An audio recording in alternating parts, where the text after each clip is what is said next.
try with your whole heart to dive into something that's not going to fulfill you, or dive into Jesus and let him fulfill you. And so it's at those crossroads that I think the most powerful moments of our lives happen.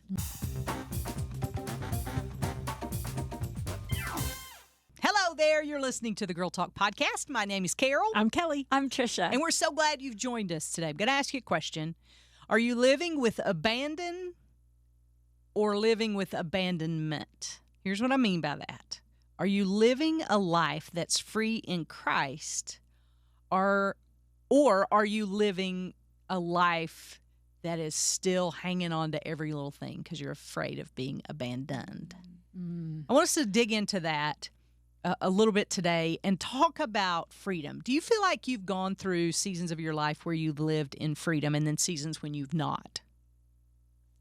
Yes. Yeah, absolutely. Yeah. I think right now I'm living in much more from a place of freedom than I probably ever have in my life. I think, part of that is the more I'm steeped in the Word, the more I'm steeped in being surrounded by biblical friends, godly girlfriends, the more freedom I really feel like I have and can have in Christ. I don't know about you guys, but I feel like the older you get, the more you're able to turn loose of some of those things. I mean, some people can do it from a young age, but I feel like for me, at least in my journey, it's happened. It's not like been, okay, I'm free, now I'm not free. It's just been like gradual freedom. Yes. Does that make sense? It does. Yeah. It makes sense. Yes, it's like a path, and we're on the path. Yeah. And I think you're right. As I get older, as I've seen God come through time and time again, I'm able to trust that he's going to come through in the future. Yeah. And so then I relinquish a little bit of that grip that I'm trying to hold on. I think it's interesting because freedom is releasing. And the opposite is gripping and trying to control everything on my own. Yeah. So even though I'm trying to grip, I feel like I'm the one being gripped. Yeah. Yeah. Well, and I think, too, the older we get, the more we really see the difference in God and man. And the more we probably have experiences of abandonment from man, from, former spouses or from friends or from, former church members or whatever it is, we all have experiences of abandonment from man. And then we are reminded that God is not like that. That God is different than man. God is God, and God never abandons us and promises that. And the more we see that happen, the more that we see that play out in real life, the more we hold to that as truth. Yeah. And I think when you are younger and things like that happen, because you haven't had as much life experience, and like I say, this is different for everybody. This is what happened for me. It feels like the end of the world. I'll use my divorce as a scenario for that. When I went through my divorce, I had written a narrative in my mind that I was always going to be abandoned. I was always going to be left because I wasn't worthy of being stayed with, or I wasn't worthy of someone's time or attention or love. And I think when you live from that place, it will mess up your mind and mess with your choices like never before, because you're looking for something to make that feeling go away, right? And I think the older that you get, the more you realize that there are seasons of time where people come and people go, and you realize that they were just for a season, or and I'm not necessarily talking about the marriage here, but I'm just talking about as you get a little life under your belt, you understand that life goes on, even though at that moment I would have told you life ends right here, right now. Right. And had it not been for, a little girl that I was raising, sadly enough, it might have been the end for me, because I just got in such a deep, dark place of I'm not worthy, no one loves me, I'm always going to be left, and I'm always going to be alone. And that was like it was like the dynamite sticks to blow my world apart. But on the other hand, that is the place where I discovered God like never before. Yeah. So I think that's what I just wanted to mention, because maybe you're listening to this podcast right now or watching, and you're thinking, I'm going through that right now, and I feel like this is the worst moment of my life, and I don't ever feel like I'll be loved again. I don't ever feel like I'll be valued again. Where do I go from here? Can I just caution you and also encourage you that you have choices to make at this point in your life. And I think we all have those choices, whether or not it's a divorce or just a friend group or whatever it may be. Right. There, you come to that crossroads place and you have a choice to either. Absolutely. The crossroads, they are the most important thing. And I really do think that understanding the difference between God and man is a huge piece. It was for me and has been in my journey. I experienced an abandonment from my family of origin when I was young, and it changed my entire life. And when that happened, kind of like the sticks of dynamite you talked about, everything changed for me. And all of a sudden, the fear of being rejected was the driving force because I was abandoned, I was rejected, and everything changed. And now I have to please people in order to make my way. Yeah. And that is not freedom. In order to earn love. In order to earn love, in order to find security. I had no security. Yeah. Everything was taken at this point, and I had no security. And so I felt like I had to perform in order to find my place. And I had no freedom at that time. And it's only been through a series of experiences in my life where I have seen God come through, and He has not abandoned me. Other people did. Other people did fracture my trust, but God has never abandoned me. And it is that difference between God and man. And we can't, or I feel like I've learned that I can't put all my trust in another person, even as well-meaning as they may be. Right. They're flawed. But I can put all my trust in God because He will never fail. Yeah. Yeah, for me, my abandonment issue that I had was with employment. Thankfully, my family of origin didn't abandon me. My spouse has not abandoned me. Right. But I have been fired from a job that I loved by a friend who made up things about me and then poisoned other people and turned all kinds of people against me. And the rejection and the unjust accusations. Yes, the unjust accusations. The also wondering if my career is over. If the things I had worked so hard for so long could be just taken from me and snatched just in the blink of an eye. Unfairly because of somebody making something up about you.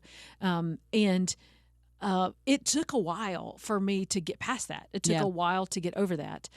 But one of the things I will tell you is that is where I found my best blessings when it comes to the intersection of career and family.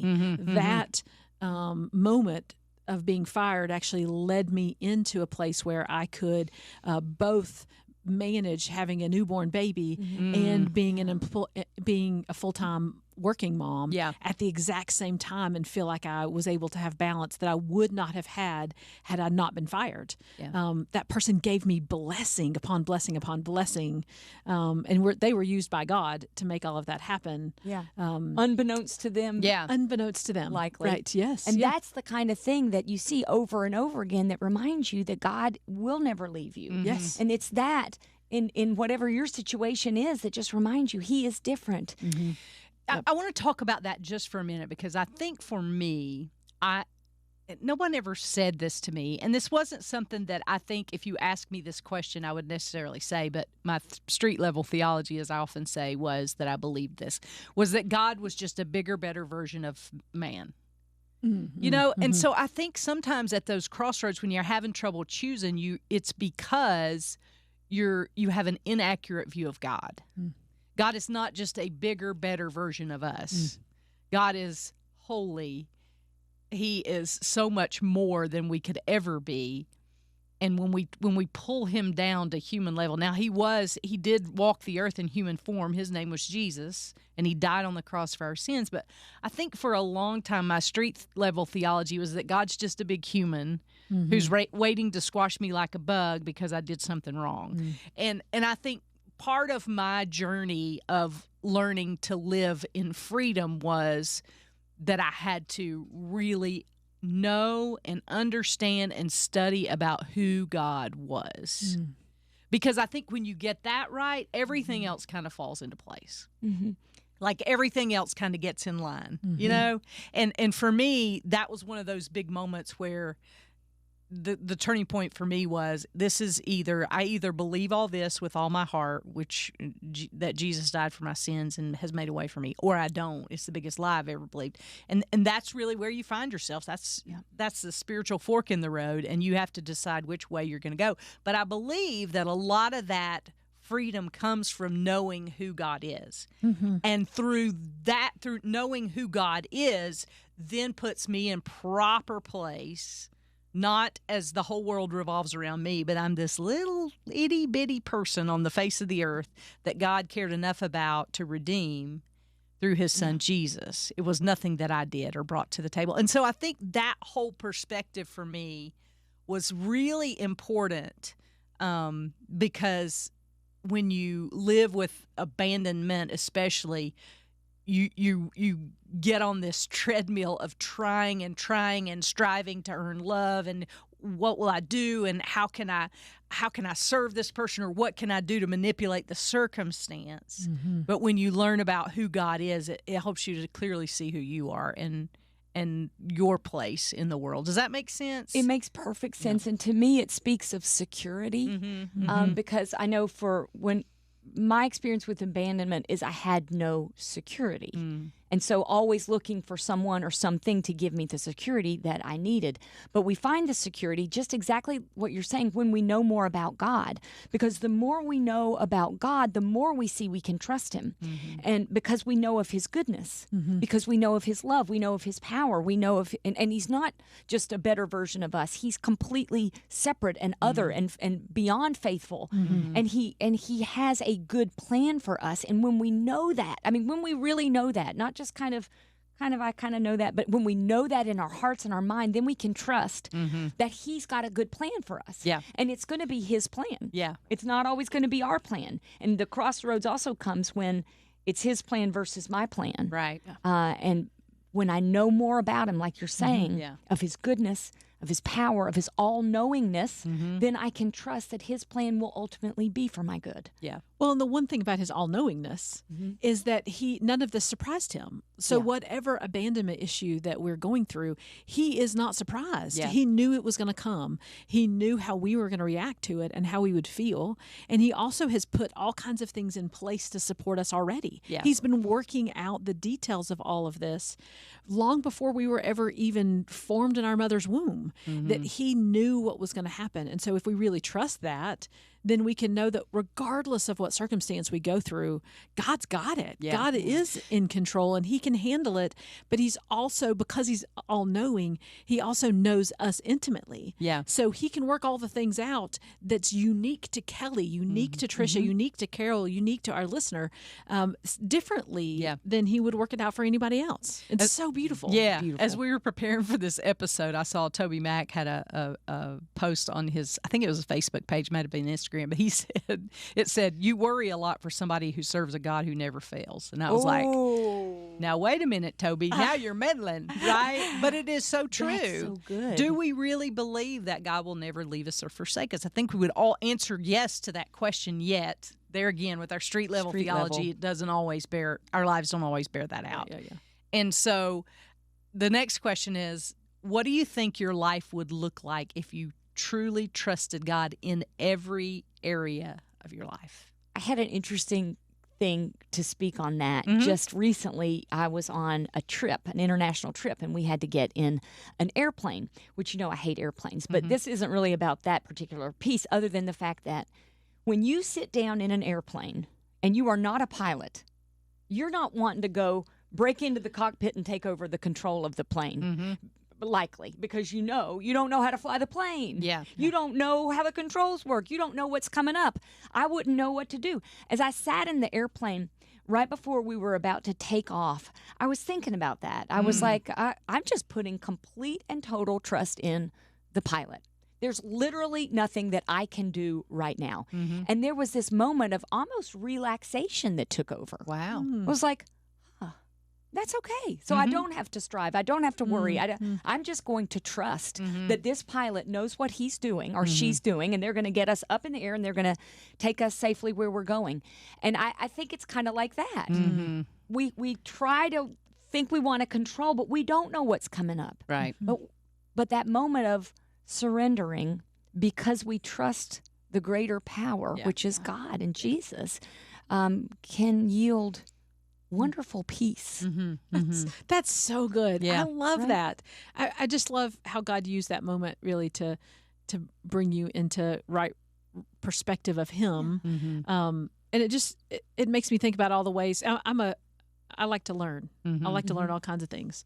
And so that's kind of how my control manifests itself, as I'm like, ooh, teach me how to do things so that I can do it myself. But what freedom there is to go, I don't need to know how that thing works, because I don't have to be the pilot. I don't have to, sit on the other side and work that board over there. I don't have to figure out how these microphones work or how to do anything. I just do what God's created me to do. And what freedom is that? That's so good. I love that. Yeah. And so what do you think are the things that hold us back, that keep us from living a life really of freedom? What do you think are the things that are standing in the way right now and that are you're not going to freedom, you're going to stay right where you are? What do you think those things are? I think it's the whispers of the enemy in our ears saying you're never going to be enough. Right. You are never going to be loved again. You are never going to be fill in the blank, because he's seen our habits. He knows what makes us spiral. He knows what's worked for him in the past with us. And he's not original. He's not original. And he's had generations and generations and generations to watch human behavior and know what's going to work for us. He's not all-knowing. Read Screwtape Letters. That will open your eyes to what the enemy thinks and how he... Oh, my goodness. For real. And it's going to whisper right in our ears in the way that's going to totally take us off track. And so I think at the end of the day, it's a spiritual warfare issue. Yeah. Oh, yeah. Absolutely. I think cousins with that is just fear. Just fear, allowing fear. I've been challenged to stay in the fight. Don't just allow fear. Fight it. Fight it with God's word. Fight it with prayer. Fight it with reminding yourself of what you know about God. Don't just allow fear. Oh, I'm a fearful person. I excused that within myself for far too long. But I've been challenged to fight it. Yeah, that's good. That's good. And I think that points to not only fear, but every feeling that we have, to run it through the filter of, because I don't know about y'all, but one of the things that my feelings do is tell me a greater story than actually is. Oh, yes. So if I'm feeling anxious about something, it tells me a greater story about why I need to be anxious. When if I was listening to God, He would tell me a greater story about His sovereignty and control over things, right? If it's depression tells me a story that things are never going to get better and this is the way it's always going to be. God tells me there's hope. God tells me there is a future. God tells me that He has a plan for me. All the things. And so for me, it boils down to really not allow. I went through counseling. I've been through tons of counseling. In fact, enough counseling for us all. But one of the things that my counselor said one time is he said, think of feelings as a car in your train, not the engine of your train.